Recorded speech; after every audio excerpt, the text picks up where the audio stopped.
Go ahead, Mr. Chairman. Yeah, I think that's a long 5 seconds. Okay. Okay, good evening. This is a regularly scheduled meeting of the Wilmette Zoning Board of Appeals. Ms. Roberts, will you please call the roll? Mr. Felkoff. Here. Ms. Norick. Here. Mr. Pelleton. Here. Mr. Sherman. Here. Ms. Urban. Here. Chairman Schneider. Here.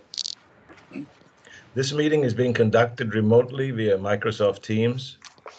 For those watching this video in the future, the state of Illinois is currently under a stay-at-home order issued by Governor Pritzker due to the coronavirus global pandemic.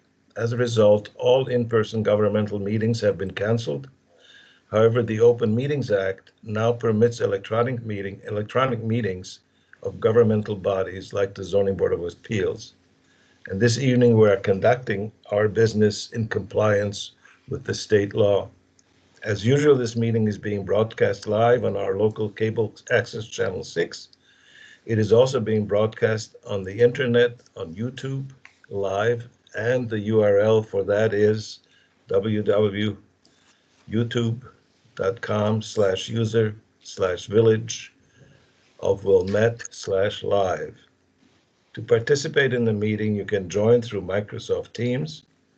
Visit the village's website at www.wilmette.com and find the calendar event for the zoning board meeting.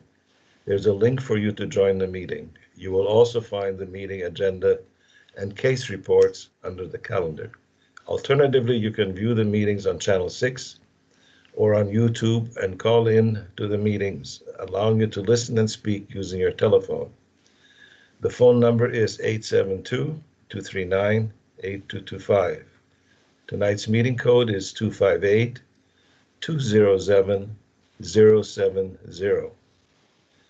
You may also submit your comments through YouTube Live and emails to comdev@wilmette.com. A member of the village staff will read your comment to the zoning board. All comments to the Zoning Board of Appeals will be recorded in the meeting minutes as we typically do. For our meeting guests joining by Teams, when you are not speaking, please keep your device muted to minimize disruption of the proceedings and your video turned off so that the board members can be seen. For those of you new to the proceedings, the purpose of this board is to hear evidence on applications for variances from our zoning ordinance and on applications for special use. Based upon, based upon the evidence we hear this evening, we will make a recommendation to the Village Board of Trustees as to whether the applications that come before us this evening should be granted or denied. We will vote to recommend granting or denying each application for variation based on whether the application meets the standards of review set forth in section 5.4.f of our village ordinance. Excuse me. I'll take a drink here. Applications for special use will be considered based on whether the standards of review set forth in sections 5.3.e of our village ordinance are met. The Village Board of Trustees will consider the recommendations we make this evening at their next regularly scheduled meeting on December 8th of this year. Our recommendations to the board are advisory only. The Village Board has final say on all applications and will make its own determination as to whether to grant or deny them. The Village Board is not legally bound by our recommendations. There's one small exception to this rule. If this board makes a negative recommendation with respect to an application, in order for the Village Board of Trustees to approve that application, a supermajority of 5 Village Board members must vote to approve it, rather than a simple majority of 4. There's one other small peculiarity to our proceedings of which you should be aware. This board does not operate by majority vote. We instead operate by tyranny of 4. In other words, no matter how many board members are present on a given evening, in order to get a positive recommendation from this board, an application must receive 4 affirmative votes. We normally have 7 members. We have 1 vacancy. So we have 6 members are present. So basically, you will need 4 of the 6 members to get a positive recommendation. A vote of 3 to 3 would be a negative recommendation. In recognition of this feature of our procedure, when we do not have all members of the board present on a given evening, we give the applicant who are scheduled to come before us that night the option of requesting a continuance to the next available date on our schedule. The next available date for any applicant who would like to request a continuance this evening is December 2nd. There's no penalty for asking for a continuance. No such request will be held against you when your case is eventually heard. If you wish to ask for a continuance, however, you must do so at the beginning of your presentation before making any substantive arguments as to the merits of your case. Please also be aware that if you request a continuance, there's no guarantee as to how many board members will be present on the evening to which your case is continued. The cases which are here this evening will be heard in the order set forth on the published agenda. When your case is called, please state your name and address and tell us exactly why your application meets the standards of review that are applicable to it. Each member of this board is a longtime village resident and has visited your property during the past week.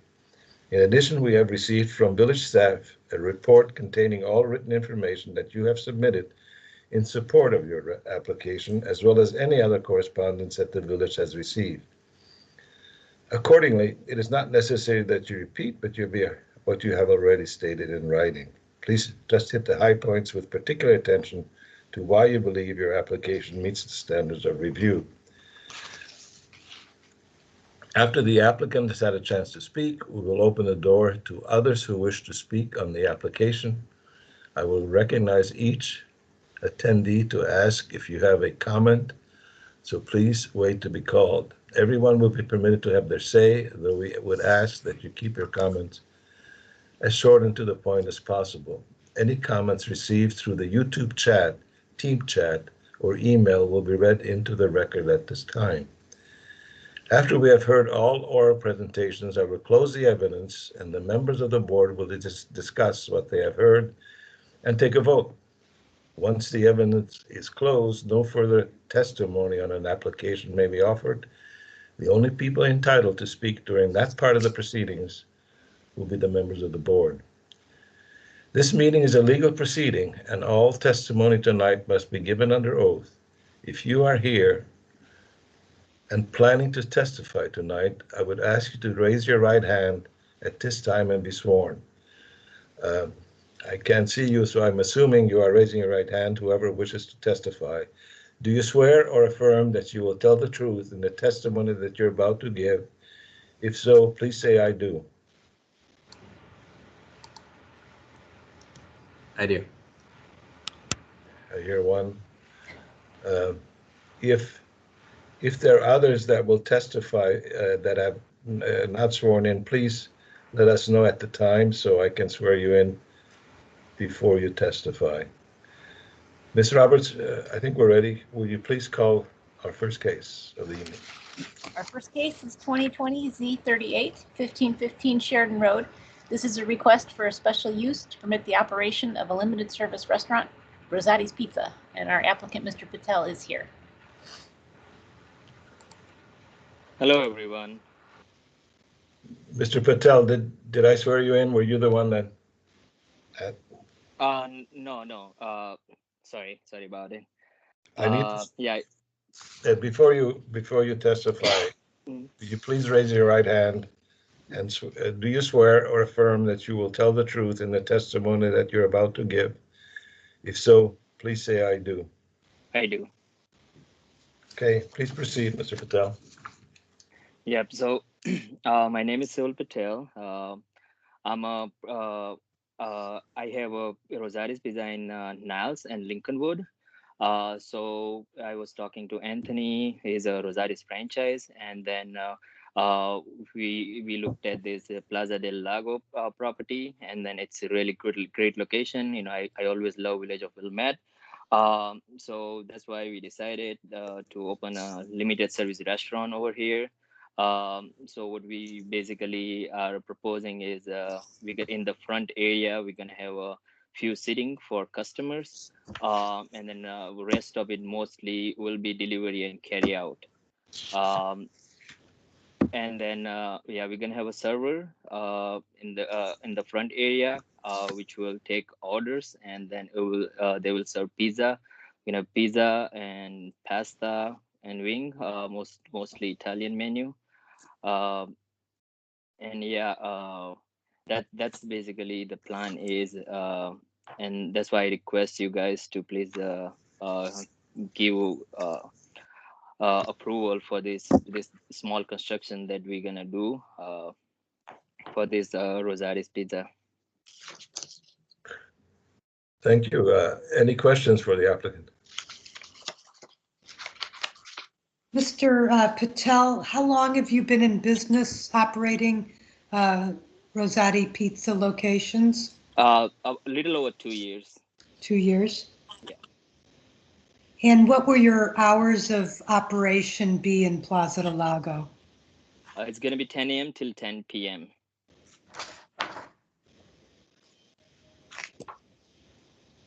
Mr. Patel, how many people will be seated? Can be seated at any one time? I'm sorry. It's gonna be about 10 to 12. And will that be sort of a permanent arrangement for seating, or will it change once the restrictions are lifted? It will be permanent. It's gonna have we're gonna have enough social distancing. It depends on like how many what we will approve and like how many sittings we're gonna have approved. But I'm hoping we can have 200 square feet area in the front, so probably gonna be good enough for 10 to 12 people.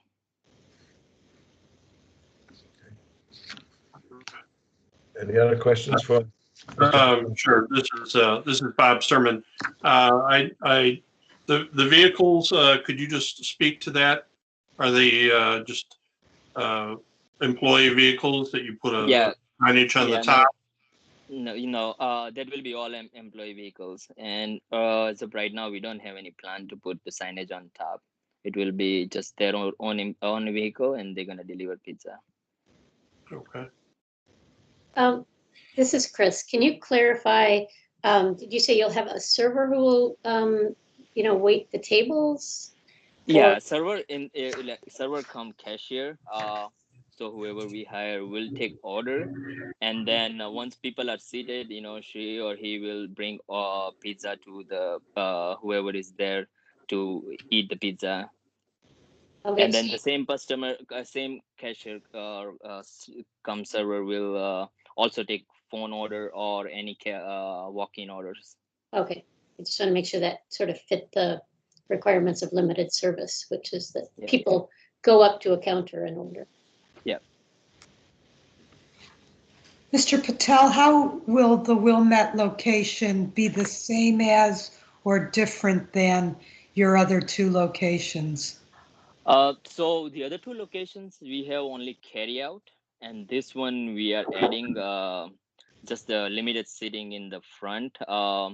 So while talking to franchise, they have this exact same location in Chicago downtown on Wells Street. So we are basically copying that model and then bringing it here. Thank you. Any other questions for the applicant? Seeing none. Lisa, have we heard anything from anyone else regarding this application? There is nobody in the chat. There's nobody else in the meeting, so I think we are good. Thank you. I think we're ready for a motion.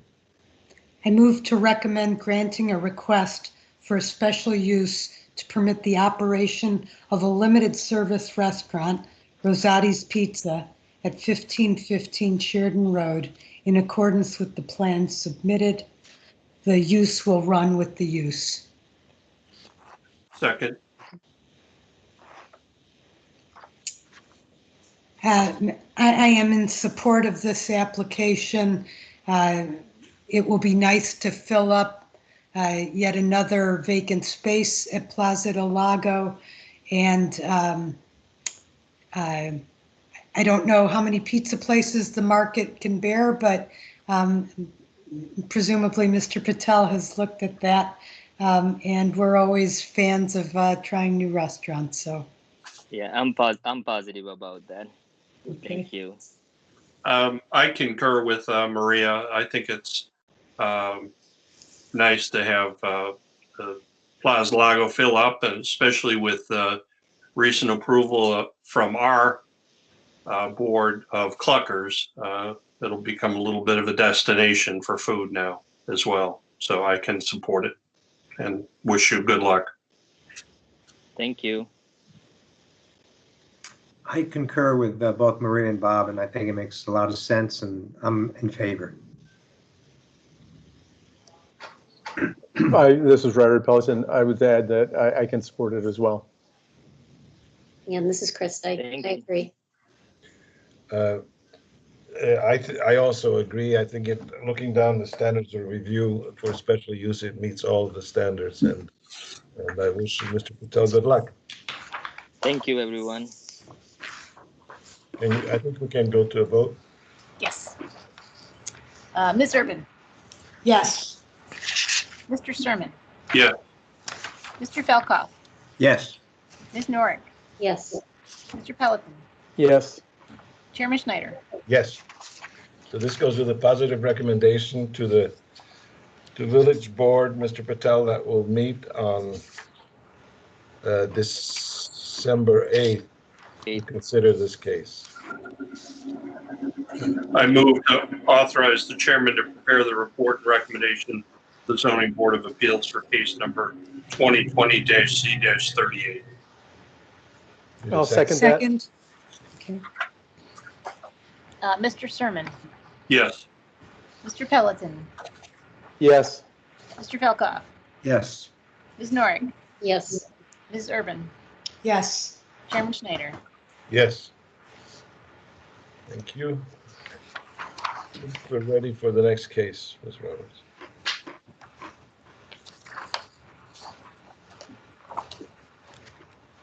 Our next case is 2020 Z40 207 Dupee Place.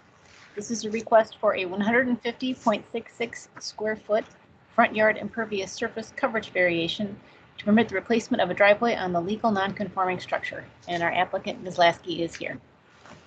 Yes, I am. Can you, did I swear you in, Ms. Lasky? Yes. Okay, good. I'm sorry, can you hear me? Yes, we can. Oh, okay, great. Go ahead.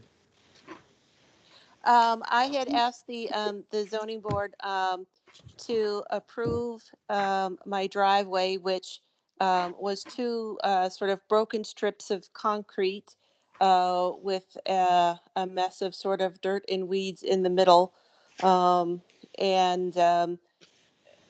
to replace that with just a single slab of concrete that was looked like the rest of the neighbors, have in the neighborhood, and to make it an even surface, also easier for me to navigate the driveway as well.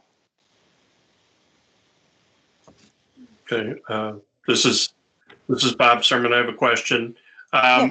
I drove by and it looks like the work's already completed. Is that correct?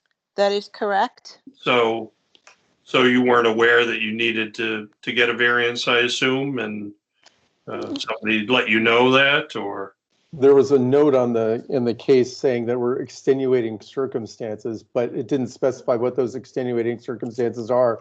So I'm curious about that as well. As far as, in my working with Lisa Roberts from the village in wanting to be able to get this task completed before we would have our first snowfall, she had said that it would be okay to go ahead, and she came out, we met together, we looked at my driveway. With the recent loss of one of my eyes, it made it a little bit more urgent to be able to get this done before the winter time. So I had the proposals in and got all the information into her. And then an inspector came out from the village to see what the concrete layers were doing. He approved it. His name was John Norman. And then the concrete was laid. So that was kind of the impetus to get this done now was the weather, and going into the winter time. Sure. That makes a lot of sense from my experience on the board. A case like this would typically get approved. So I'm in agreement with what Lisa had advised you of. Thank you. This is Brad Falkoff. I have one question, and that is, looking at the finished product now on the north side of your lot, it would appear that if there was going to be any drainage, it's now no longer going to stay in the middle of the ribbon concrete, but would now actually go to the north to your neighbor. Has your neighbor commented in any way? Actually, the concrete is slightly concaved in the middle, two ways. One, that it drains towards my driveway where they put a drain in, which then goes out to a flower bed in my backyard. The other would drain towards the street. And my neighbor, John Russick, knew of all of what we were doing, and he approved of the plans. I of course showed him. We've lived here for a long time. They're longtime neighbors, and showed him what the plans were, and actually talked to him because I wanted his opinion. And so he was on board. And it's working. The rainwater is moving towards either the back of the property or the road. That is correct. In fact, it works better that it's going towards the drain, which is what we wanted it to do. Thank you. You're welcome. Any other comments for the applicant? Hearing none, have we heard? Is there anyone else that wishes to speak on this application, Ms. Roberts? I don't believe anybody is here in the meeting. Not seeing any emails or anybody on YouTube, so I think we're good.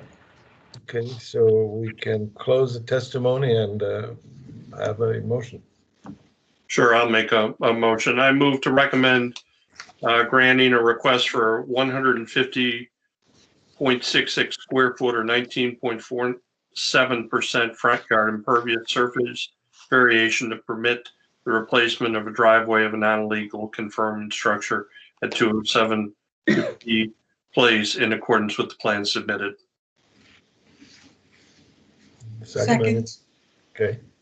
Okay. I think it's a very straightforward, reasonable request.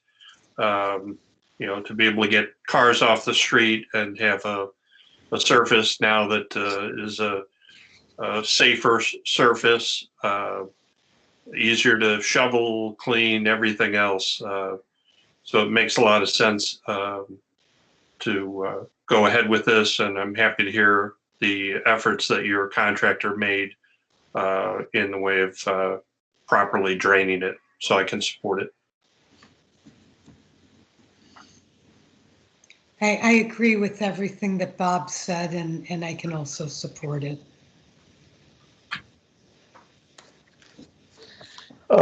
I have slightly different thought, and that is, generally we take these, if the work has already been done, we consider it as though the work had not been done.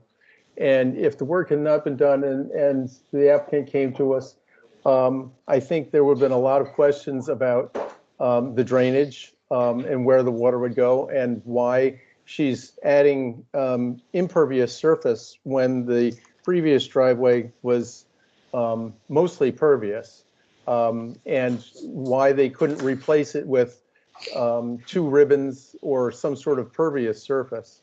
So while I'm sympathetic, having had an eye problem for a while, with the difficulty in navigating, I think there are other solutions other than concrete wall to wall, which would have provided the relief that the applicant needs, and without increasing the impervious surface so that you would need a variance. So I'm very ambivalent about this. Anyone else? Go ahead. Yeah, I'm where Prairie is, although I do come out a little differently.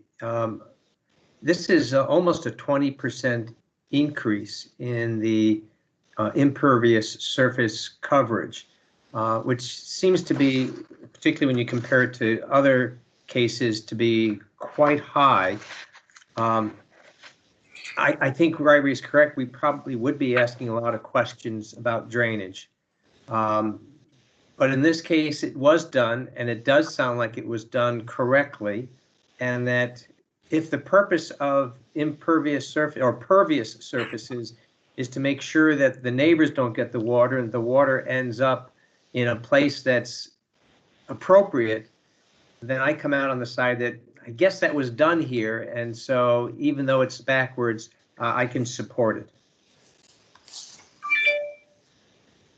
This is Chris. Chris, go ahead. Go back. I mean, well, I just wanted to say I'm with you, Brad, but I think that in addition, the object of the pervious surface is so that it's absorbed into the ground rather than going into the storm sewers. That's another goal of the pervious surface. And just one additional comment that I have, while it looks like a large request, I think it's a larger percentage because the lot is a very small lot, only 4,300 square feet. So I just wanted to add that. May I say something, or are you guys discussing? No, I don't think so. Okay, thank you. I come on the line of finding that I can support the project. I do agree that we hear a lot of those things, but normally I can't remember any projects where someone has wanted to replace the ribbons and we haven't fallen on the side of, sort of the agreeing that they can be replaced because they're pretty hard to maneuver along. And yeah, it's a small lot, so I think that's what sort of magnifies the percentage increase. So I can support it. Thank you. I'm also leaning towards supporting it. Number one, I think 2/3 basically of this drive is impervious. 1/3 would be in addition to that, which is the middle part. And I wish the front part that drains to the street, they had also provided a drain that would go to a pop-up in the front yard and then be absorbed by the front yard, but that would have been my recommendation. The other thing is with respect to pervious surface, which are good, and I'm a big supporter of those, but the problem is you get only 10% credit for that, and that's one of the shortcomings of, I think, of our zoning ordinance. I think it would encourage more people to install these if they got more credit for them. But that needs to be done. Those changes hopefully are made in the future. So I'm leaning towards supporting it. I think there are a lot of good reasons for doing it, for having done it. Will you please call the roll or for a vote? Mr. Sermon, Yes. Ms. Urban, Yes. Mr. Felkoff, Yes. Ms. Norick, Yes. Mr. Pelleton, Sure. Yes. Chairman Schneider. Yes. So that goes with a positive recommendation to the zoning board, Ms. Lasky, that they will meet on December 8th to consider this case. And thank you very all. much. Thank you. Let's go to the next case, please. I move to authorize the chairman to prepare the report and recommendation for the Zoning Board of Appeals for case number 2020-C-40. Thank you. Second, Ms. Urban, Yes. Ms. Norick, yes. Mr. Felkoff, Yes. Mr. Pelletin, Yes. Mr. Sermon, Yes. Chairman Schneider. Yes. Okay, now we can go to the next one. Our next case is 2020 Z39, 411 Prairie Avenue. This is a request for a 322.81 square foot front yard impervious surface coverage variation to permit the installation of a parking space and driveway on the legal non-conforming structure. And our applicants and one interested party are here. Ms. Wozni, have you been sworn in? Yeah, Good. Okay, thank you. Please proceed. okay. Good evening. My name is Lorraine Wozni. I'm here to request a variance to the current village code to allow for the installation of a new single-car driveway on the property located at 411 Prairie. I purchased my home in 1978 and have utilized a driveway that was installed by the previous owner and subsequently maintained by me to access a parking space. A garage was previously on the space with the overhead door facing the alley. We were informed by the neighbors at 318 Oak Circle that they were claiming part of our driveway belongs to them. They have subsequently removed a section of the brick and installed grass now, making it impossible to safely gain access to our parking area. I believe my application meets all the standards of review. Thank you. Thank you. I'd like to ask a quick question about this because I think it's quite reasonable to have to figure out an alternative parking solution. And it's unfortunate that the neighbor chose to do that and that has caused you additional expense and to have to come before us. But I'm curious, what happens with the concrete pad? I thought it was gravel, but I see on the drawing it says concrete where the garage used to be. Well, actually, it was concrete. This summer, we put driveway gravel there because the concrete is kind of disintegrated from all the years. So we put driveway gravel there after we put like a weed barrier down to make it more, to make it look better. And we thought the gravel would be more easily packed and easier to shovel. So there, you removed the concrete and it's just gravel and the weed blocker material now? The concrete's pretty much gone, yes, and it's just the gravel and the weed barrier there. And you propose to leave the brick. What's the purpose of leaving the brick, the existing brick? Well, I don't have the funds to do anything further than to put in the driveway on the side, so that's the reason. Okay. I have a question that is more of a legal question. If the owner that forced you to remove the brick and which is his property apparently, and they put in grass, and if the owner of the garage to the south, which has that concrete apron leading to the alley, which is apparently his property as well, or to the south, legally, do you have access to where you are parking now? According to my lawyer, I do. Yeah, Reinhardt, I think there would probably have been, given how long that space, that driveway space was used off the alley, there's probably an easement by use on that, over that little thing that's now got grass on it.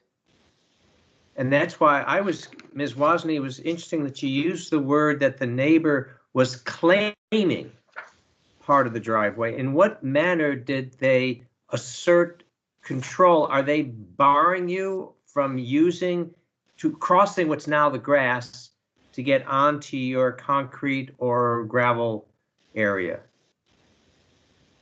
Okay, so what happened was I was out of town. The way that I access the driveway is through the alley over the bricks that I've been maintaining for the last 40 years. While I was gone, that part of the property that they claim belongs to them, the bricks were removed and they placed sod in that area. When I came back from being out of town and I went to park back there, the sod was so saturated that my car got stuck in the sod and literally ripped it up. But I had to go, drive my car back and forth to try to get to that. So as a result, I don't feel safe driving over that sod that was placed in after the bricks were removed. I don't feel safe driving over that into my driveway.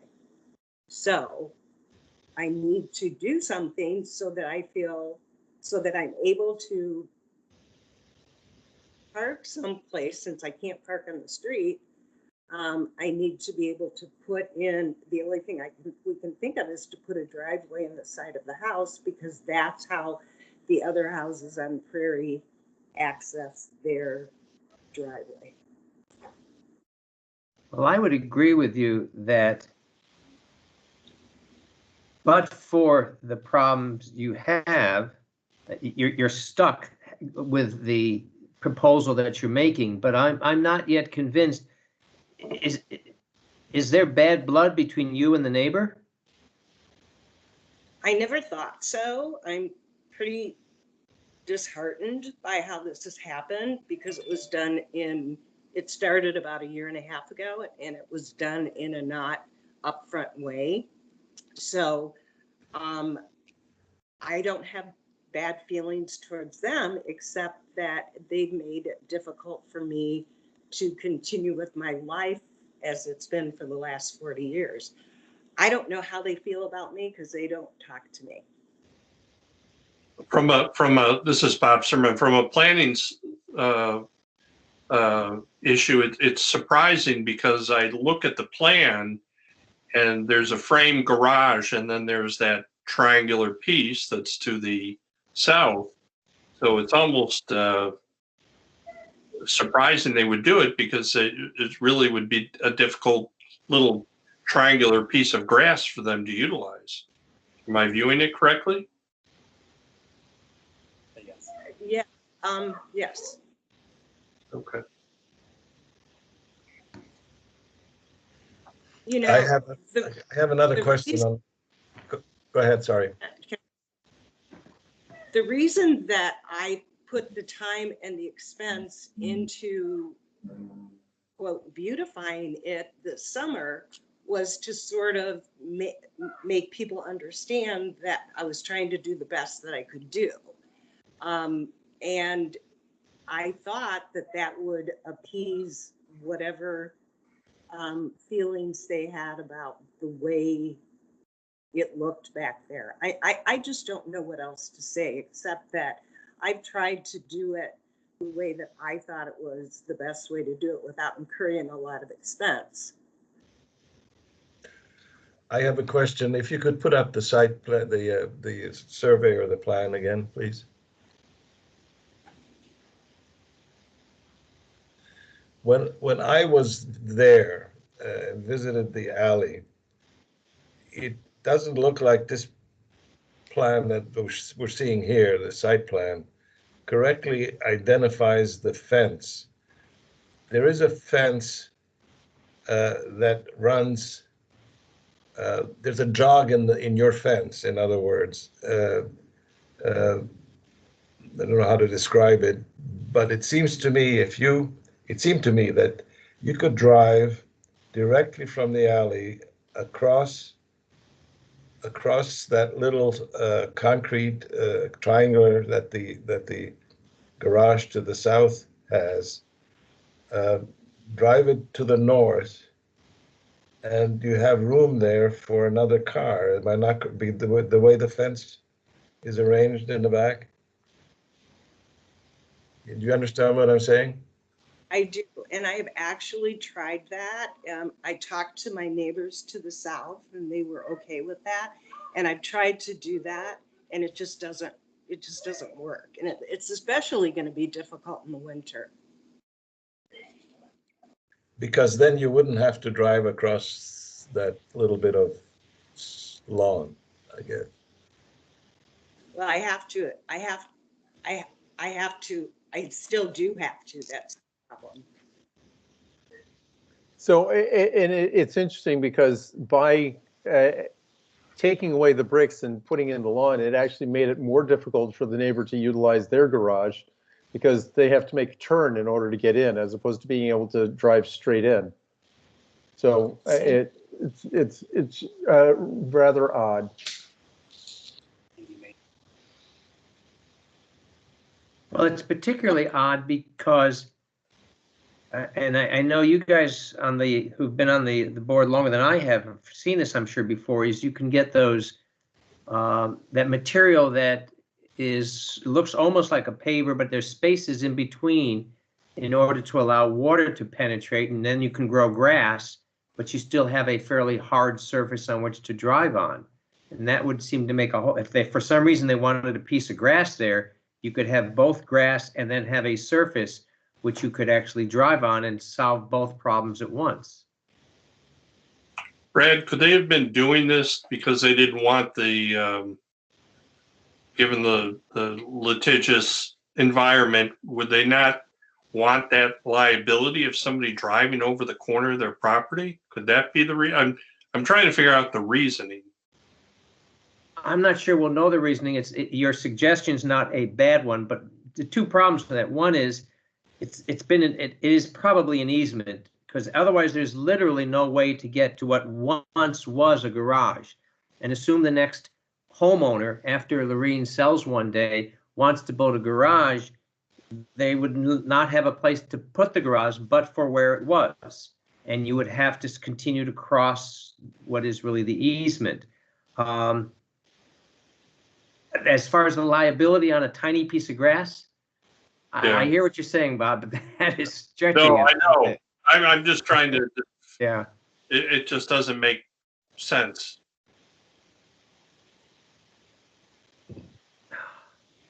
I'm still following up here. Rather than looking at your car is parked now in an east-west direction on that pad where the garage used to be, or part of it. But why couldn't you, rather than driving east-west, drive north-south and put a pad on the eastern end of your property by the fence there? You would still be have to drive across your south neighbor's technical little apron to the garage, but that would avoid you having to cross the sod. I'm guessing, either way, she only has a tiny corner that touches the alley. So, I assume you're looking for a solution, that's free and clear, that's yours, that it's yours. So a drive off the front gives you that. Because otherwise you're talking about, needing permission from your neighbor, a different neighbor, to access that area. I agree with Christine. I think the applicant's between a rock and a hard place on this. The fact that the owner at 318 Oak Circle removed the bricks without any notice whatsoever is an aggressive action that really tied Ms. Wozni hands. Yeah, and I agree that, Brad, you're probably right, through maybe adverse possession or something like that, there is an easement, but she's opted to instead, build a driveway in a different location to, that's what she's decided is the best solution for her. Reinhardt's solution would be considerably less expensive, but I understand what you're saying, Christine, about the, and especially if and when she decides to sell the place, you know, or the neighbors sell the place, the next neighbor may not feel the same. So while I think it's unfortunate, I don't see many alternatives to the driveways from the front. Yeah. And given that, and given that she, you know, I guess there's no parking on your street overnight, so I don't see any other solutions. So I think this is the best option for her. Well, I hear what everybody is saying, but we're all making the assumption that the neighbor who put in the sod was entitled to do that. That's what created the problem. And so now, and I'm hearing what Ms. Wozni has to say, and she is between a rock and a hard place, but she's now being forced to come to us and ask us for a 26% front yard impervious surface coverage variation because a neighbor has done something which, from all appearances, appears you can't do that. And rather than trying to get to the bottom of it, what we're being asked to do is to now provide a variation of some 26%. Well, what can we do? We can't, I mean, Well, what we we can don't have do, standing to sue on No. you know, her behalf. We don't. right. No, what we would do, I think, and as I've said before, I'm still new to the board, but what I assume what we would do is we would deny the application, as much as I hate to do that to Ms. Wozni, and then she has to go and assert her right to the easement. And I don't think, by the way, that that is a total waste of time, because whenever you do try to sell the property, someone's going to want a garage. It looks like you don't have a garage right now. And most people today, we know, want at least that one car. If they can get their two car, they want that. But this is a property with no garage, and you're going to lose property value if there's no way for anyone to get there, unless they come back to the zoning board and say, you know, that driveway that goes halfway past the house, we're now going to ask for a variation to run that down the entire length of the house, more impervious surface, and connect it to what's originally was the concrete slab, where they could then install a garage, which would be accessed from the Prairie Avenue side. From I appreciate that, Brad. From a procedural standpoint, my understanding, Lisa can confirm, is that if we were to deny it, then the applicant can't come back to us for a full year.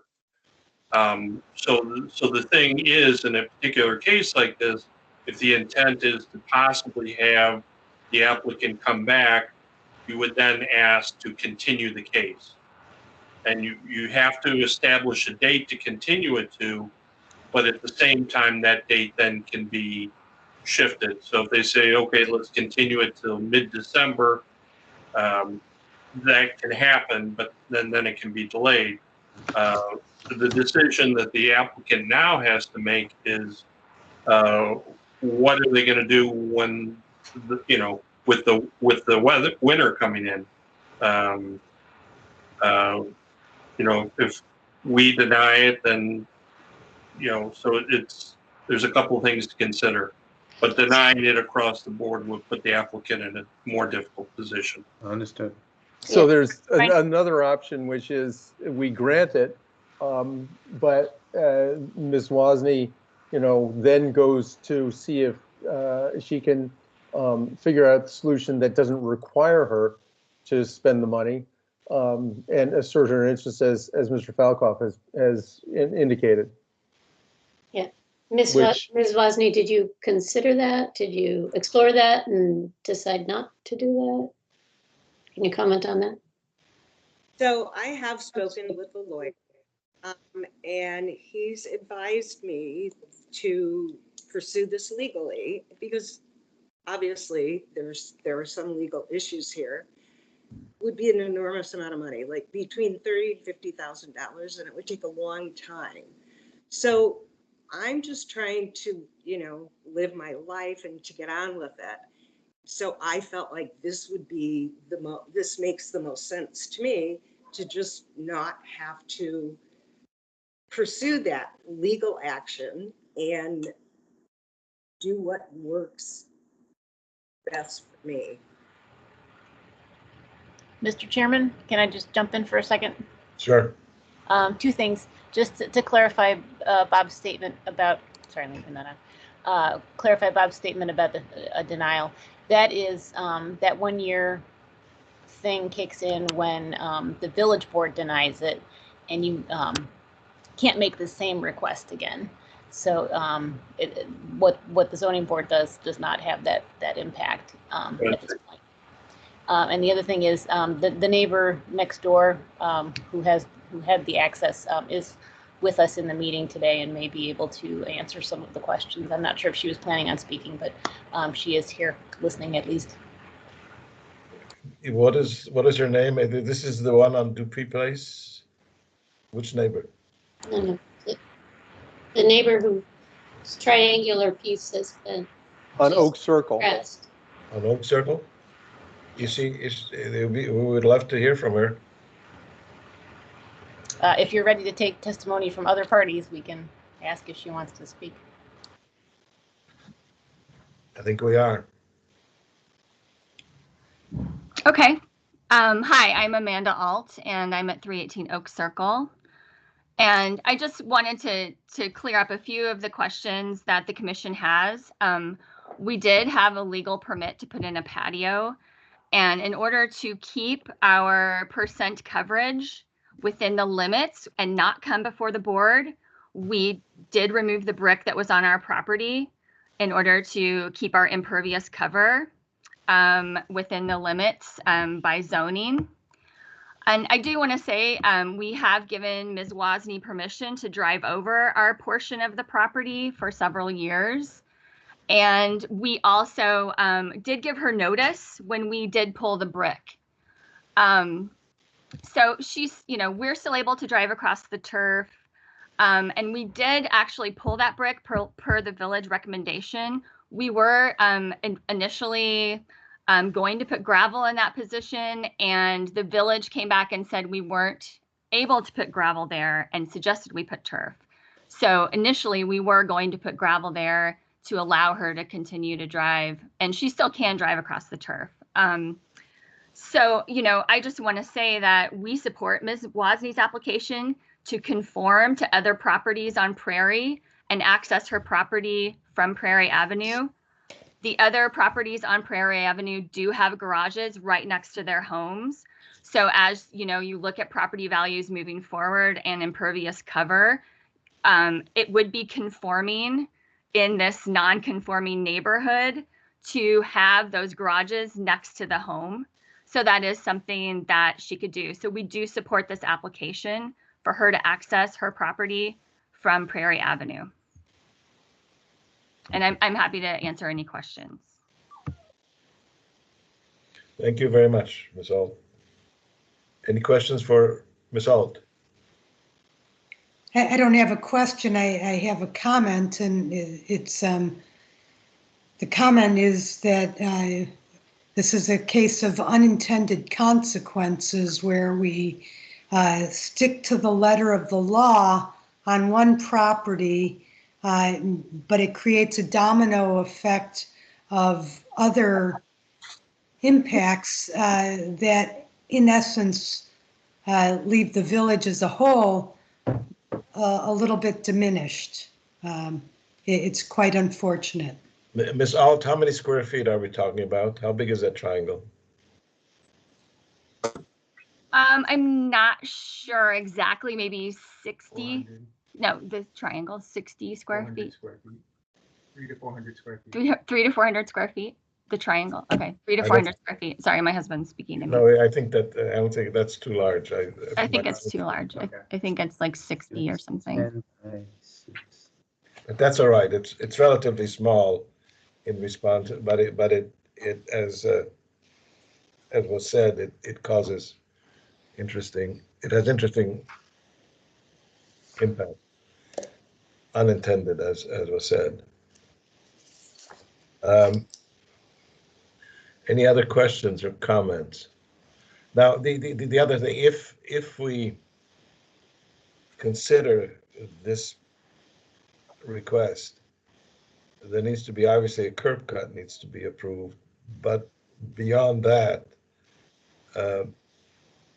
we again are dealing with the potential runoff from a concrete driveway to the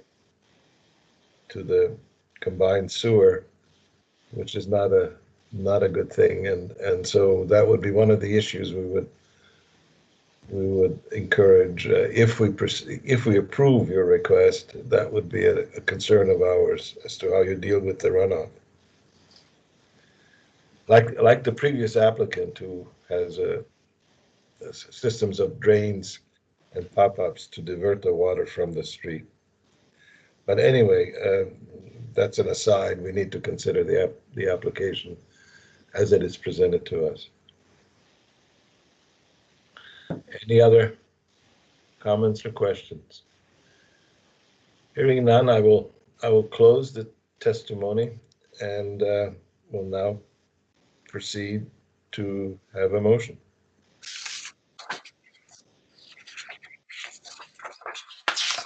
I'll make a motion.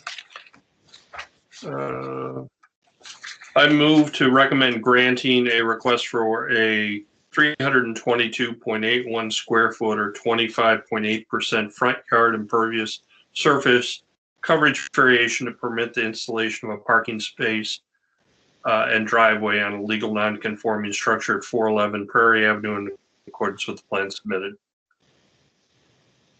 Second, anybody? Second. Thank you, Maria. I agree with the last couple of comments from Reinhardt and Maria. It's really an unfortunate set of circumstances, because if there was more communication, maybe potentially between the neighbors, it would have been 60 square feet on one property, compared to now 322 square feet. So it's really just making the situation worse for the neighborhood from an impervious standpoint to have an additional 250 plus square feet of paved area. But it is a true hardship that the applicant is going through. I looked at it from an architectural standing point, or planning point, and I noticed the driveway is a reasonable size. It's 9 by 41.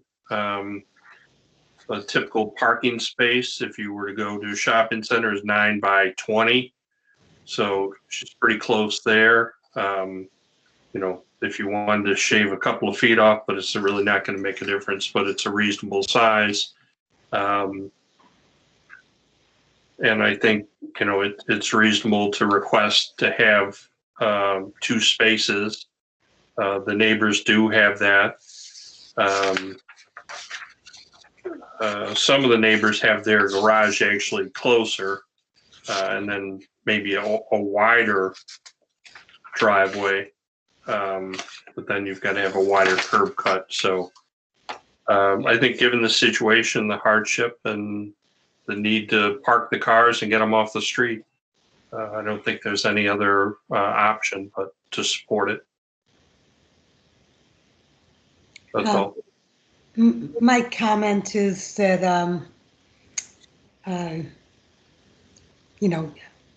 hindsight's 2020, and I wish that when the Alts came in seeking a permit for their patio, a more comprehensive view had been taken of impervious surface and understanding the repercussions this would create for Ms. Wozni. I can't undo what's been done, and as a result, although this is not an optimal solution, I can support the application because the applicant is truly in a difficult position, not of her creation. I think actually we as a village have helped create the problem. This is Chris. I support, I can support this application as well. I agree with everything that's been said. So it's like a lose-lose or something. It's not, definitely not feeling like a win-win. I'll speak up. I won't support the application because I think we're doing more damage to the property by preventing access to what later on will be needed, which is a garage, or we'll have 10, 20 years from now, someone coming in saying, well, you need to extend the driveway so I can get back to where a garage could be placed in that back corner of the property. And then there's going to be even more impervious surface. This whole thing, you know, I guess I was with Ms. Wozni until Ms. Alt, and I do appreciate Ms. Alt coming and speaking to us because, yeah, this has unintended consequences. There's been a total mess up.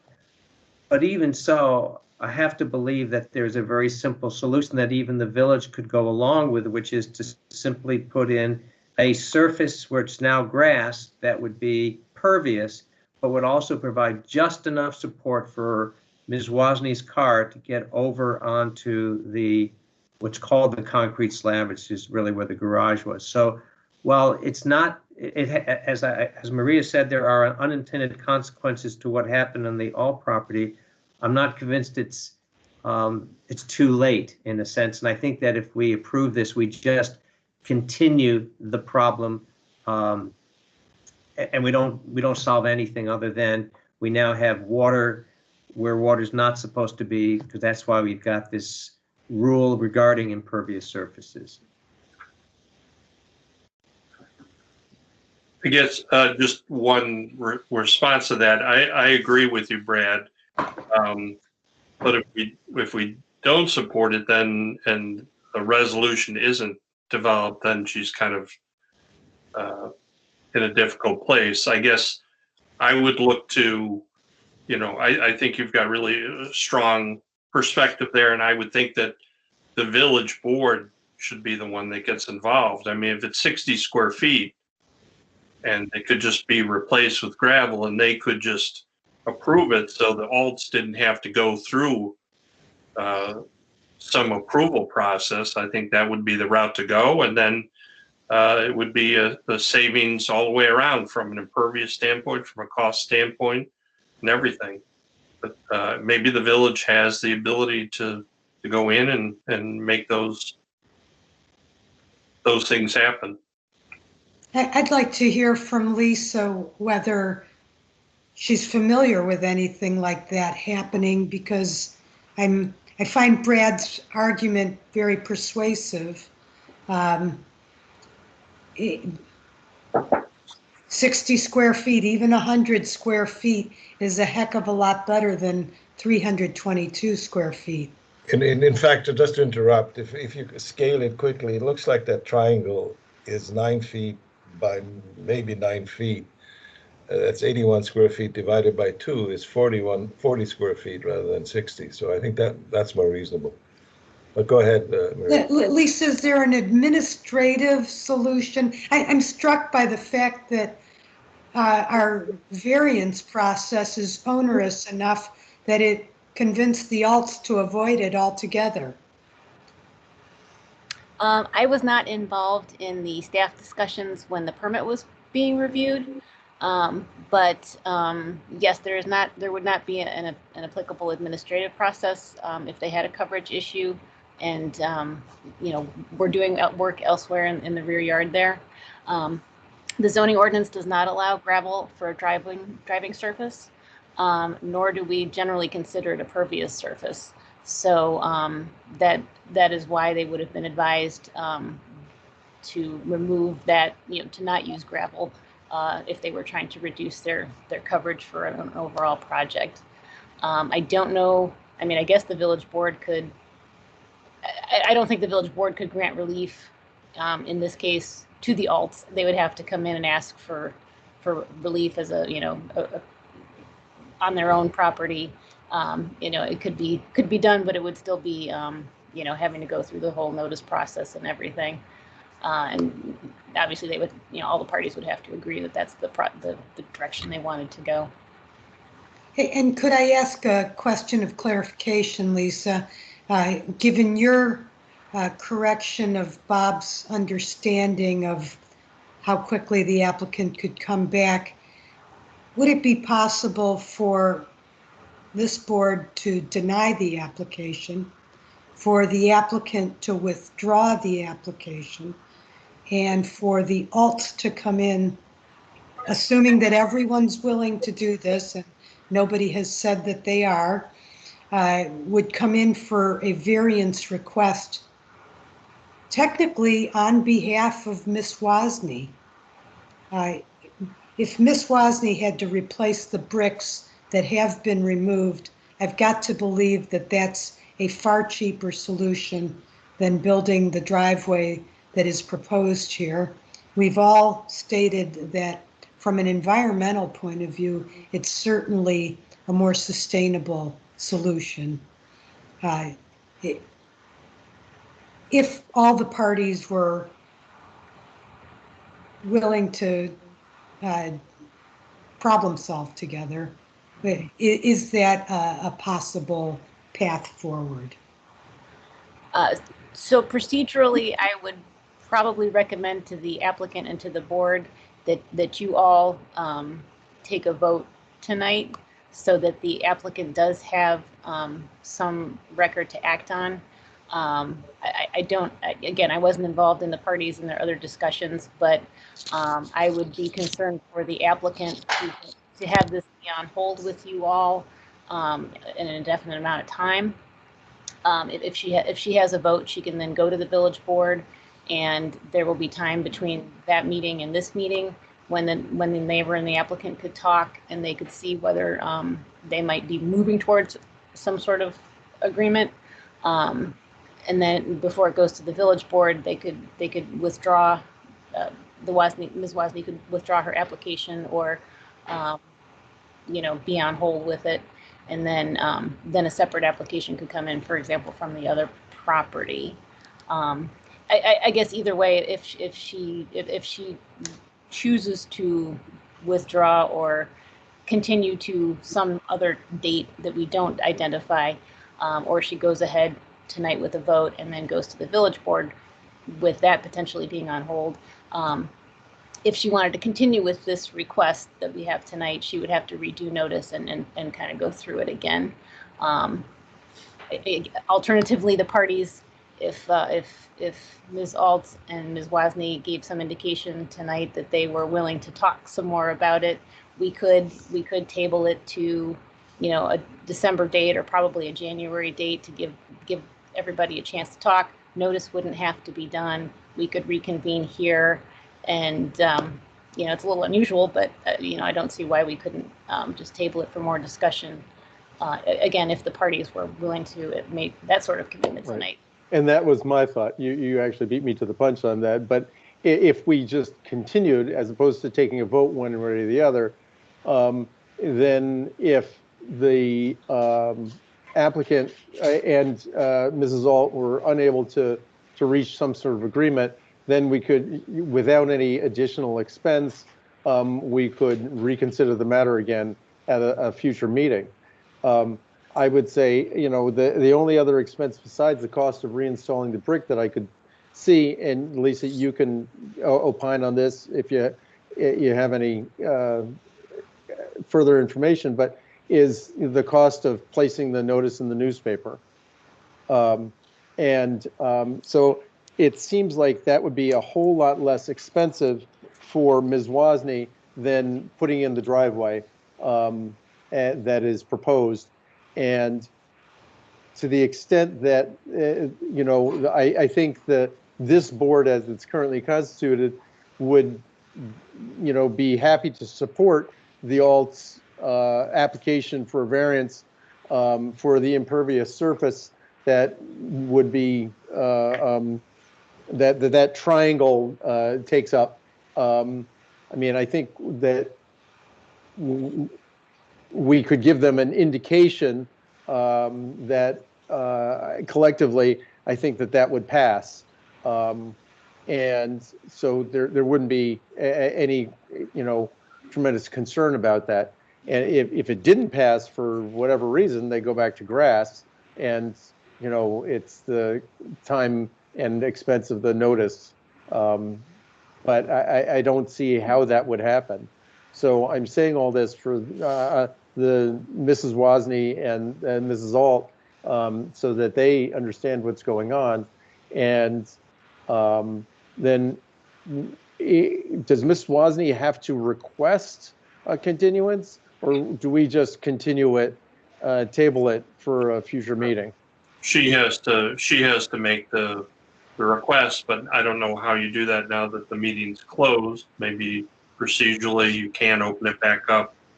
I'm not sure. I agree with that as well. The only concern I have, and this would have to go back to the applicant, is with winter coming, if you can't park in the streets, where is she going to put her car? And I don't know if they have just one car or two cars, if this does get delayed.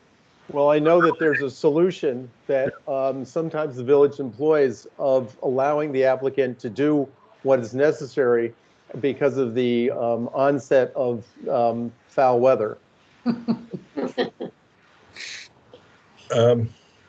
I can open testimony again if that's what we want to do. I'd be interested in hearing from Ms. Wozni and Ms. Alt as to their openness to what's been discussed. Prior to that, I'm curious, Reinhardt, what is your perspective? Well, my view is I would, based on what I've heard and what I see here, I would like to avoid if at all possible, having that long driveway adjacent to the house. And I don't know if you guys have been there in the back of the alley.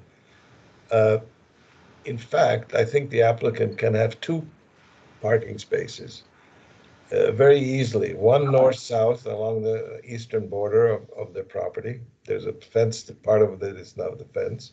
And one east-west where the car is parked now. The east-west parking pad would have to cross that strip of turf, but the one north-south would not necessarily. So I think two parking pads are possible on that part of the lot. So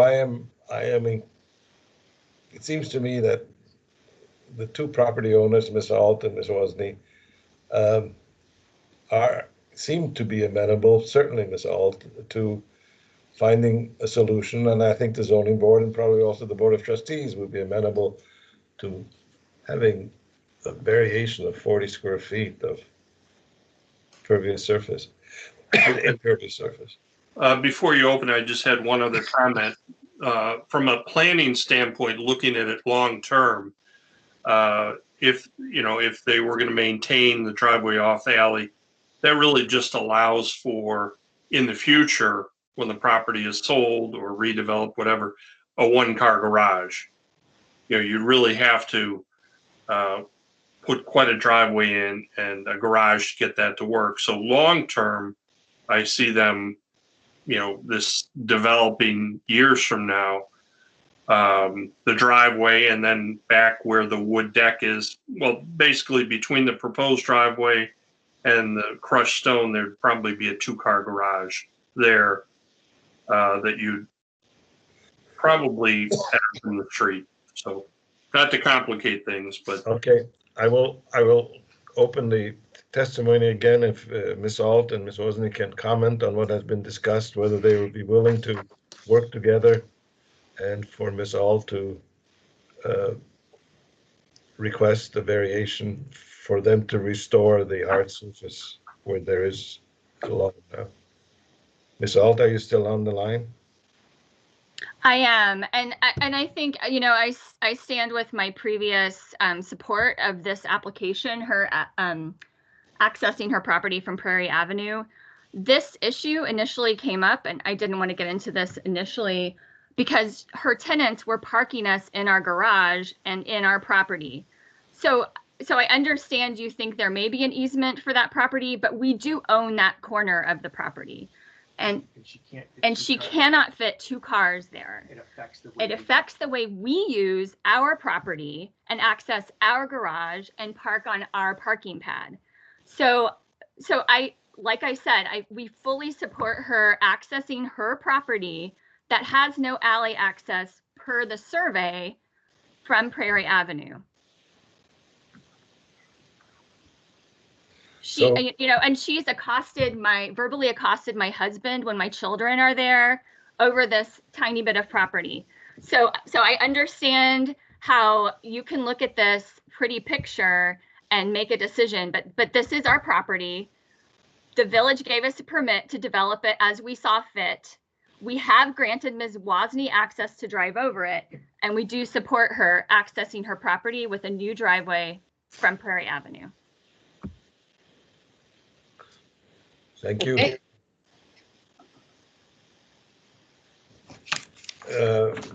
Yes, Ms. Wozniak, please respond, and then I will close the testimony again. I am more than willing to with the alts, with Amanda and Matt.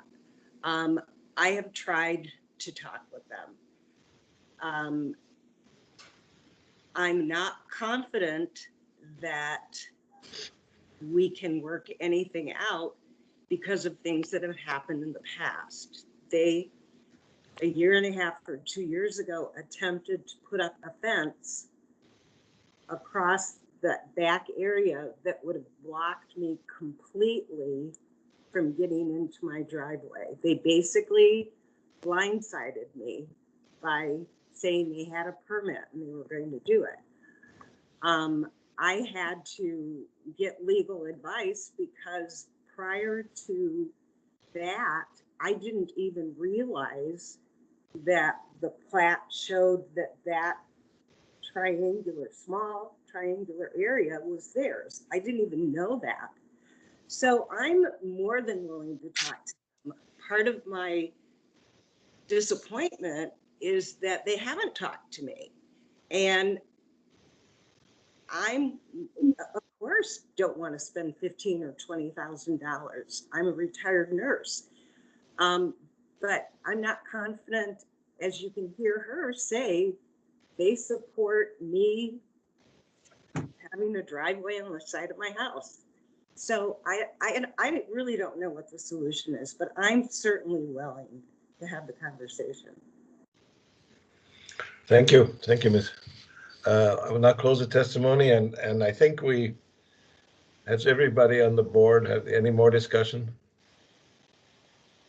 Or are we ready to? Well, I would say, since neither of them asked, or since Ms. Wozniak didn't ask for a continuance, we're voting up or down on the proposal as is, right? yes. I believe so. Any further discussions? If not, can we proceed to a vote? Mr. Sermon, Yes. Ms. Urban, Yes. Mr. Felkoff, No. Ms. Norick, Yes. Mr. Peloton. That's a tough one. Yes, I guess. Chairman Schneider. The chair votes no. This will go with an affirmative recommendation to the zoning board. We will meet on December 8th. Thank you.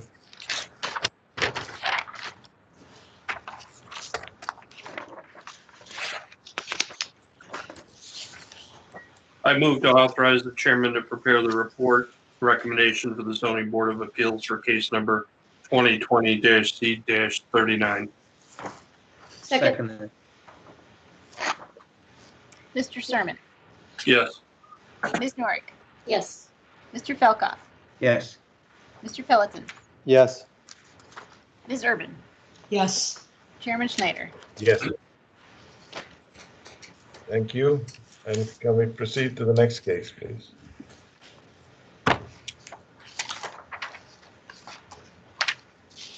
Our next case is 2020 Z37, 717 Greenwood Avenue. This is a request for a 686.94 square foot total floor area variation to permit the construction of first and second floor additions on the legal non-conforming structure. Our applicant and the owner are on the line. I assume you were sworn in earlier. Is that correct? Reinhardt, I was not. I apologize. Okay, sorry. Let me just do that now.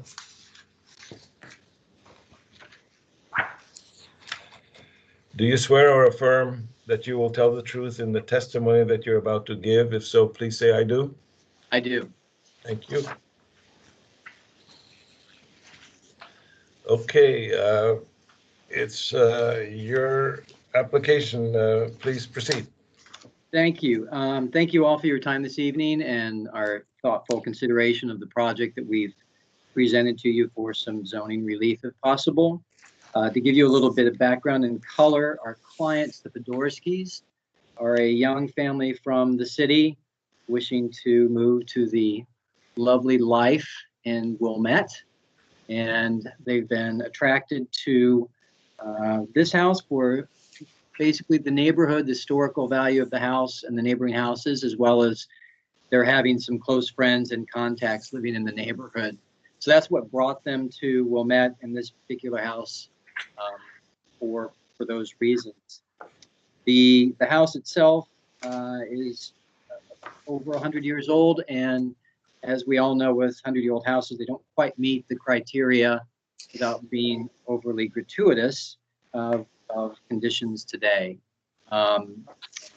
It is a modest structure in some aspects, and then it's not modest in others, as we have a large historic two-story coach house in the back that is contributing approximately 272.35 square feet to the grandfathered in current overage that's making the house non-conforming as it is now currently based on the zoning regulations as it currently stands.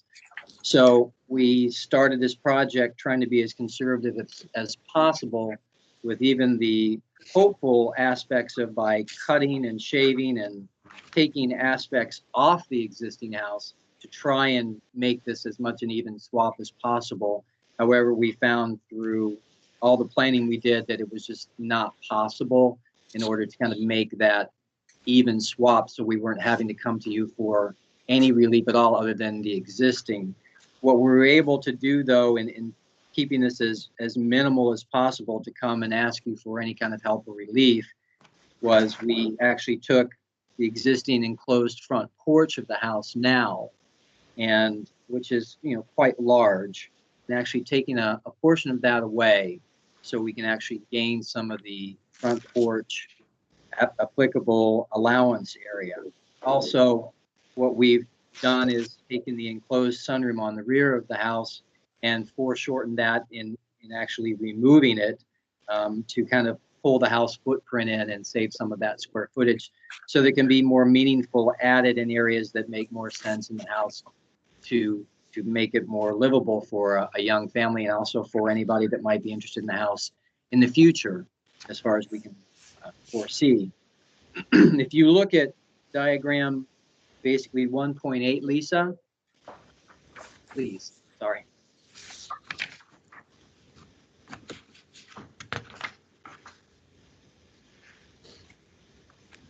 That diagram shows the existing first floor, and you can see in that diagram that the current conditions of the house, and basically the footprint of the house as it stands will not really dramatically be increased. Also, we would only be adding a small portion to the side, which is a mudroom, and a small addition to the back once the existing sunroom is removed of about 5.75 feet. The current kitchen will be bumped out approximately 1.75 feet. So we're trying to keep any additions to this house as minimal as possible, while also still trying to maintain the historic rooms in the house that make the house of the period and we want to keep and maintain, as opposed to removing those, such as the living room, the dining room, and the front foyer staircase, which is all paneled and original to the existing house. On the second floor, if you go to 1.9, the drawing, it currently is a 5-bedroom house. However, the 5th bedroom is quite small by the inclusion of a bathroom that we think was added in the past. And one of the other bedrooms is actually accessible only through another bedroom. So it really boils down to technically 5 bedrooms, but usable only 4.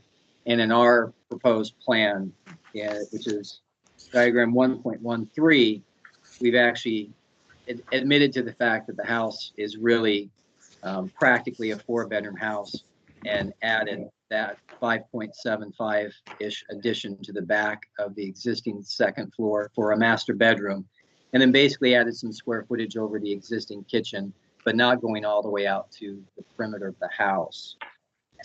Trying to maintain the 2 bedrooms in the front, which are original to the house, and then the bedroom in the center of the house, which has the bay, would remain a bedroom, albeit a little bit smaller by the addition of a bathroom. And then on the 3rd floor, we're just adding 2 dormers to add some light up there, trying to keep it historically consistent with the front house and the architecture and the design and the specific elements and characteristics.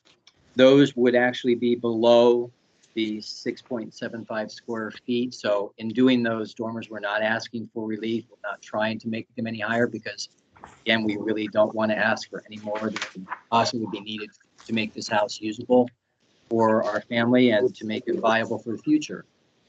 As a side note, in the overall design of the landscape and the additions, by removing the square footage of that existing sunroom, by taking the existing coach house and removing the garage doors from the side of the coach house to the rear to the alley, we are taking what is currently a non-conforming lot coverage, which is over the maximum allowable, and actually bringing it to conform and under the maximum allowable lot square footage, so that we're actually gaining more green space, even with the potential proposed planning of patios and landscaping that we've actually done. So you will access the garage from the alley, correct? Yes, sir. Okay. Go ahead. Sorry. The Podorskis are here if you'd like to hear a little bit from them. I don't know if this would be an appropriate time, or you'd like to hear from them at the end of your questions.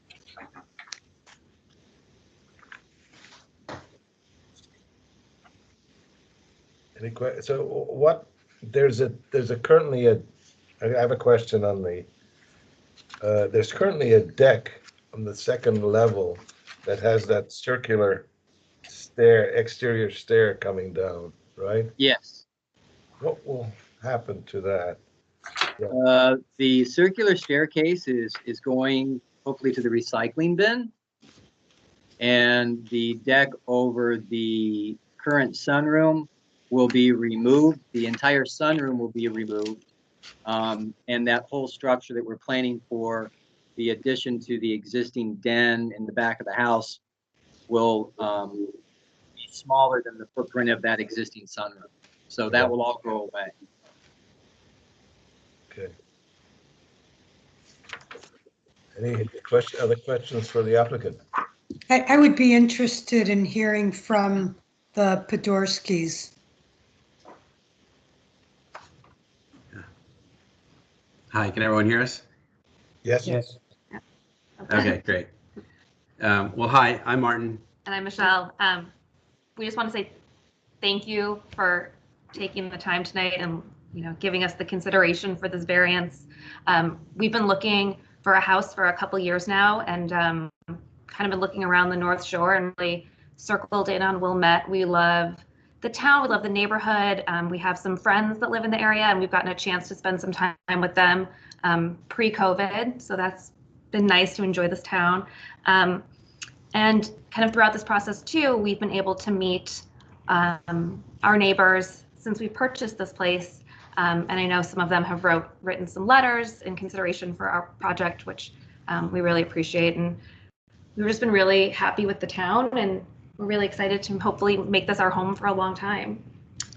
And we've been looking for an old home of character, and this definitely has a lot of character and is definitely very old. So with the help of our architect, we aim to restore and bring up to date this 106-year plus old house to accommodate modern day living demands and standards for many years to come. Our young family is very excited to move, and we ask kindly for the zoning board support to make this old house our home. So I know it's been a long night already, but just wanted to thank everyone again for your time, consideration, and hopefully your approval. So turn it back to the board. Thank you very much for the opportunity to speak tonight. Thank you. Thank you. Any comments for either the architect or the applicant? Mr. Harding, this is Maria Urban. You say that you're going to turn the garage door towards the alley. Do you have any elevation drawings of that? I didn't see it in our packet. We don't, and what we're planning on doing is where the existing garage door is now on the side, we're going to fill in with brick that matches the existing house. So color texture wise, it will match the existing house. We put 2 new doors in there, one for access into the garage and one for access to get to the 2nd floor, which is currently almost more like a hayloft that's unfinished. The garage door that will go on the back will be only 18 feet wide. It'll just be very smooth, flush, very discreet, and probably painted a color that matches more of the bricks. So we want to keep it very quiet and really just kind of return that kind of side entrance paving area to yard space. Okay, so all the paving that's in the backyard will be removed? Yes. Okay. And I believe there might be actually a proposed landscape plan that we've done just preliminarily right now, just showing paths and yard space that we were planning on. See if that's in your packet or something, guys. Might have been wrong. 1.6. I don't know how legible that is for you.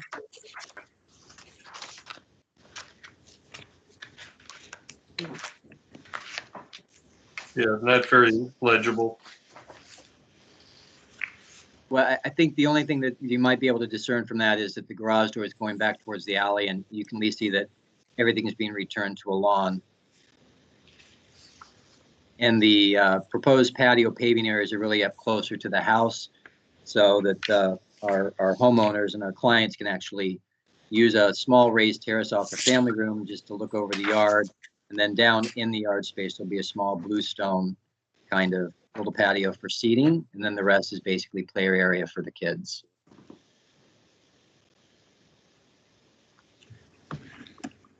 Any other questions or comments for the applicants? No, I was just going to say, well, everything seems straightforward. I mean, this is, it's an increase in square footage. There's already an overage of 400 some square feet. Now there's another 238 square feet. And typically that would not, from my experience, be approved because really there isn't a hardship. It's more of a convenience to current lifestyle and wanting to change things and add a mudroom. So there isn't a true hardship. But then on the other side, to balance it out, the area of the sunroom in the rear is being reduced by half. So that's improving the impervious area. it is adding a little bulk with the second floor, from my understanding. But then there also is the reduction of the impervious in the backyard next to the garage. So I just wanted to share those thoughts. Oh, and Bob, just for clarity, yeah, what we're, based on where the house is over now, what we're asking for in addition to where the current house is now is 116.52 square feet. So, Oh, it is that? Okay. yeah, it's not 200. It's 106. The house is currently 570.42 over, and based on this 116.52 that we're asking for a little relief on, this big question is we're also asking for what's been grandfathered in as it is now to also be allowed to stay. Oh, okay. So what we're really asking for is 116.52 square feet tonight. Oh, okay. In terms of what we're trying to add to the house. Yeah. I was just referring to, Jeff, what was in the packet under proposal on page 2. It says the proposed additions result in a net increase of 238.28 square feet. Lisa, can you give some clarity on that? I think I can, yes. Based on the numbers provided by the applicant, the architect, the overall square footage is changing by a net of 238 square feet. The amount that the house is over its limit, which is changing because of the bonuses, the difference is 165 square feet. So while the total, the change is 238, the difference between the overages is only 165. If that makes sense. It made sense when I looked at it. Oh, okay.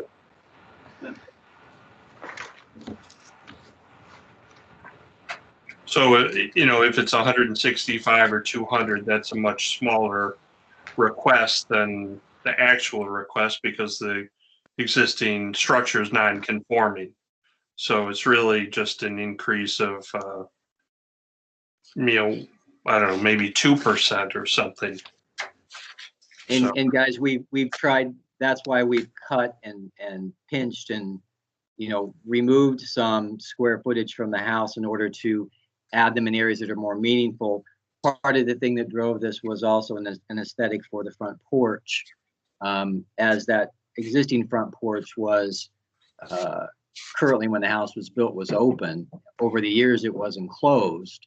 And knowing that that street in general and most streets in that area of Wilmette are really trying to embrace front porches again and to make something that's actually more usable where you can actually sit on the front porch. So it was a net kind of win-win for us because it allows the Podorskis to actually use a front porch that actually they can sit out there like some of their neighbors and actually be able to use it, as opposed to this big glassed-in front porch, which doesn't do anything for the living space inside other than maintain, in our plan, a small little den or study that can be on the front of the house. So we were willing to give that up to be able to have it more functional and more aesthetic for the neighbor in the house, but also willing to use that square footage where we could put it someplace more meaningful.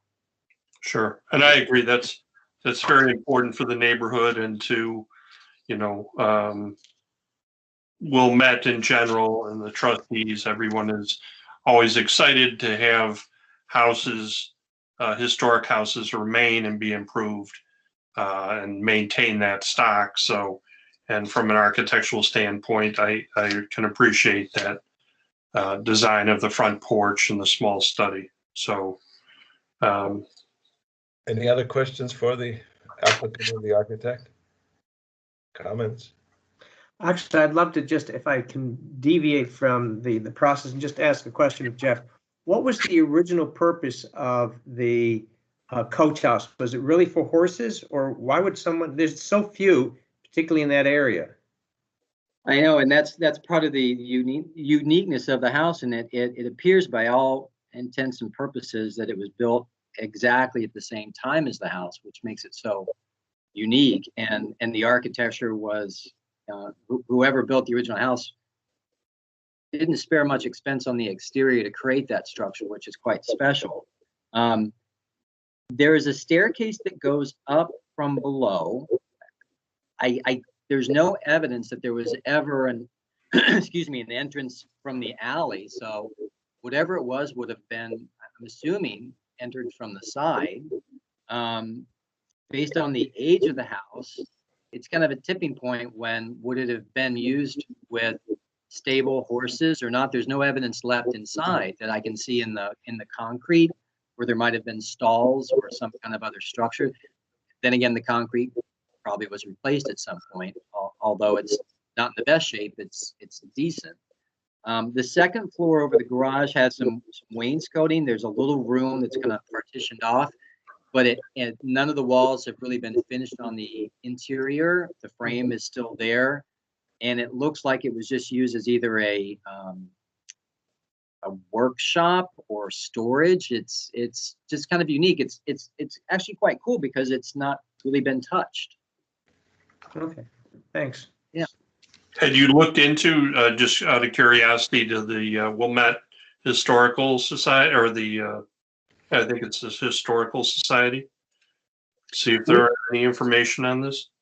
We have not, and that might be something we pursue when we get more into what we do with the coach house in the future, because at the current plan is just to get that garage door removed to the side so we can get the impermeable surfaces in the green space reclaimed. But no, I think it would be actually a nice little research project to figure out who built the house and if there's any evidence they have of what it was used for. Okay, so thank you. Any other questions or comments for the applicant? Well, when I was looking at this, I had a hard time with the request for additional floor area, simply because there are 2 game rooms and a media room included in this plan, and a study, and the living room, which was described as being overly large, stays exactly the same size. But at the same time, I think that the plan is very well done, that it maintains the character of the house, and that it adds to it. And so while I question and I understand the basement and the attic space doesn't add to the FAR, they've got, 6 bedrooms and 4 bathrooms, 2 game rooms, study and a media room. This is a very large house, and so somehow the need for relief from the FAR seems a little counterintuitive at best. But I think that all the efforts that they've made to reduce the scale and to reduce the impervious surface makes it something that I can probably support. I'm interested to hear what other people have to say about it. Well, should we close the testimony now? Unless there are any more further questions for the applicant, then we can. If there are none, does anybody else wish to speak on this application, Ms. Roberts? Just we just wanted to clarify. There's not 6 bedrooms. There are 4 bedrooms on the 2nd floor, and then a 5th bedroom on the 3rd floor. Just right. Yeah. And I did misspeak. That it's 5 bedrooms. The game room on the upper level, though, seems almost identical to what's labeled as a bedroom. So, yeah, I'll just add. I mean, I know it's marked as a game room, but really that would just be another open area with a dormer, and maybe we work from home in this COVID environment. And I know the architectural plans are pretty detailed, and in the basement, it's an unfinished basement. It's 7 foot tall, so it's marked game room, but really it's just an area for our young daughter to just play, games on the floor and stuff like that. It's nothing special. It's an unfinished basement as it is. So, but anyways, sorry. I'm currently renovating my own home, and so I'm very sympathetic to how the COVID experience is changing people's architectural decisions because the open floor plan, the open concept floor plan doesn't work so well when you need to be on a conference call, or two of you need to be on a conference call, or I don't know how many children you have, but however many children need to be studying and the dog is barking, et cetera, et cetera. So I can see why you know, having spaces that you can use for offices or study that makes sense. And like I said, I think that it's a good plan, and I do appreciate that. Thank you. Thank you. Lisa, again, going back to do we have any comments out there from anyone else? There are no comments on the YouTube chat or email or anybody else in our meeting and Teams. Okay, thank you. So I think I can close the testimony and. I have one more question. Sorry. Given the discussion that happened. And my question is, did you consider at all entirely opening up the front porch, not having the study there? And I only say that the thought occurred to me, given Mr. Podorsky's comment that the game room on the third floor is not really a game room, but could be an office, could be multi-purpose space. Yeah, Ms. Urban, if we go back to that third floor space that we're calling game room, if you really follow, if you can look at the exterior elevations, and actually the floor plan looks a little bit more deceiving because it looks quite larger on that third floor than it is. The footprint is big, but you follow the roof line of the house itself, it's not that big of a room. The only space that's really quite walkable or usable is a little bit of space from the stair at the third floor over, and then the space that we're creating for that dormer that you see on that exterior elevation. The sides left and right of that dormer in that quote unquote game room are actually quite low. Okay. So it's space enough for maybe a desk or a little play area.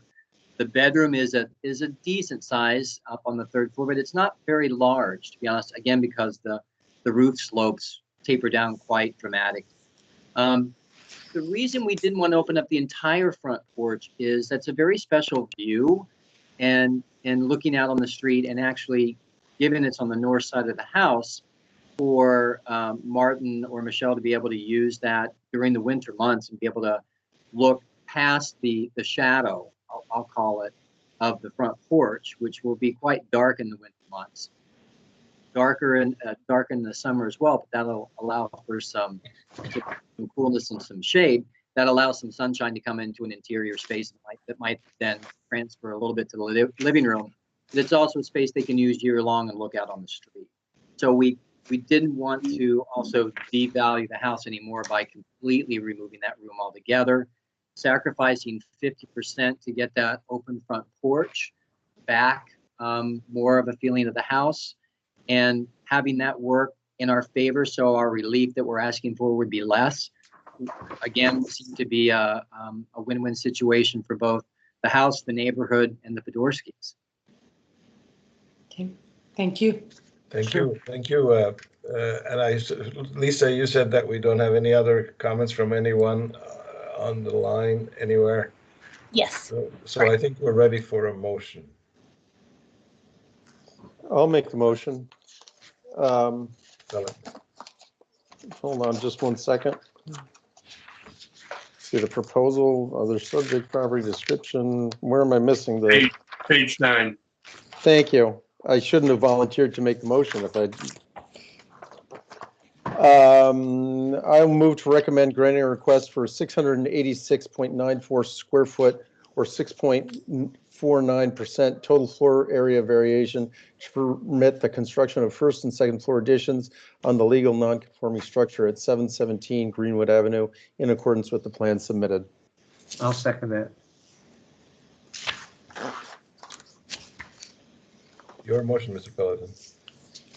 Yeah, so I think I pretty much said my piece, but I think that the plans are well done, and that by the actions that they've taken to remove the sunroom and reduce the overall square footage that way, and to open up the porch, and also in the back of the house to increase the pervious surface, that while this is a large house and they are asking for some additional relief, an already large house, that it makes sense to me to give them the relief to do this. Is there a hardship? I think the hardship is pointed out by Mr. Harding in the proposal, that they have this garage, and short of requiring them to reduce the size of the garage, I don't see, which I don't think is reasonable, I don't see how they can make the changes that they want to make. Yes, maybe we could shave a foot or two off of the addition in the back, but I don't think that would, I don't think that makes sense. So I can support this. That's all. I would agree with everything that Ryrie has said. I see ultimately three things. One is the existence of the coach house, which adds to the measurements, but you hate to do anything to the coach house other than what's been done because of its historic significance. I think the owners have also attempted to increase the pervious surface, which is to be commended. And then if you look at the other homes in the area, because I was kind of curious about the front, no offense to the Dorskys, but right now it's not the most attractive front of the house. But I think the plans will create an incredibly attractive house. And that third floor, I noticed that it's most of the homes on that street already have those third floor dormers. So this is actually going to create a home that will be consistent with the other homes in the area. And yes, these are large homes, and what can you say? I mean, if you could fit it and you can do it in a tasteful way that, to me, has really just a small increase in the FAR, then I think it's worth it given the quality of the plans. So I'm in support of this. This Bob Sermon, I concur with my colleagues on their comments. I just want to be honest, when I first looked at it, the request seemed quite large. But then when you get into it, really is a very reasonable request.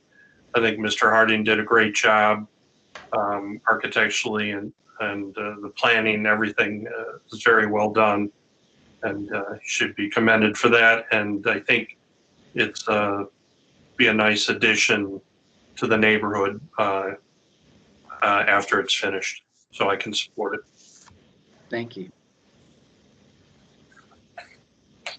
I too can support this, and the only comment I would add to everything that's already been said is that the house is located in one of the village's historic districts, and the work that you're proposing to do, I think, is going to make it a very positive contribution to the district, whereas was just said, the front elevation is not very flattering at the moment. So kudos to you. I can support this. Thank you. And this is Chris. I too can support it. And I'll just add that it's nice to not have a tear down. So always good to sort of preserve our existing historic fabric of our community. This is Ronald Schneider. I also agree with everything that has been said. I think the sensitive effort to keep as much as possible of the existing exterior anyway, and then adjust the interior to fit the current lifestyle. And looking at the proposed plans, I don't know how one could have done much more than what has been done in terms of creating a first and second floor that works with today's needs, to fit today's needs. The garage, which is a wonderful building in and of itself, and I'm but it causes some overages. But the garage fits with the main building, and it is maybe the most significant garage on that block. I probably should get an award by itself. But so I wish you guys all the best to create a wonderful home for yourself. So I can support it. Thank you all. Can we go for a vote, Ms. Roberts? Mr. Pelleton, Yes. Mr. Felkoff, Yes. Ms. Norick, Yes. Mr. Sermon, Yes. Ms. Urban, Yes. Chairman Schneider. Yes. And this is a unanimous recommendation to the Board of Trustees, who will consider this case on December 8th. You may want to be there. And thank you very much. Good luck. Thank you. Have a Thank good you. evening. Thanks, everyone. Really appreciate it. Thank you. Night. I move to authorize the chairman to prepare the report and recommendation for the Zoning Board of Appeals for case number 2020-Z-37. I'll second it. Ms. Urban, Yes. Mr. Felkoff, Yes. Ms. Norick, Yes. Mr. Pelleton, Yes. Mr. Sermon, Yes. Chairman Schneider. Yes. We have two more items to approve the minutes. I move to approve the minutes from October 7th. By the way, As revised. yeah, as amended or as I'll revised. second that. Hang on 1 second. All set? Okay. Mr. Sermon, Yes. Mr. Pelleton, Yes. Mr. Felkoff, Yes. Ms. Norick, Yes. Ms. Urban, Yes. Chairman Schneider. Yes. I'll move to approve the meeting minutes from Wednesday, October 21st, 2020. Second. Mr. Pelleton, Yes. Ms. Urban, Yes. Mr. Felkoff, Yes. Ms. Norick, Yes. Mr. Sermon, Yes. Chairman Schneider. Yes. Is there anyone else, Ms. Roberts, that wishes to out there that has any comments? on There does anything? not seem to be anybody else in our meeting. Nope. Okay. Then there's a subject Lisa Roberts wanted to raise as to whether 7 o'clock, we should continue at 7 o'clock or 7:30 for next year. What is your preference? Because Bob, my preference would be 7. I think that works well. I I think it's agree. fine. Okay. I like so- Okay. Yep, 7 is fine. I don't know, Lisa, did you get any feedback from residents about that being too early for them to, okay, then, if it's entirely our preference, it seems like 7 is the consensus. Okay. Great. We'll just keep it up then. Thank you. So I think now I need a motion to adjourn. Unless So there's any- moved. Second. Thank you. Ms. Urban, Yes. Mr. Felkoff, Yes.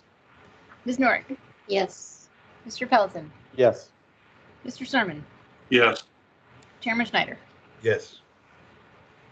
Thank you for a good meeting. We had some interesting cases, and I appreciate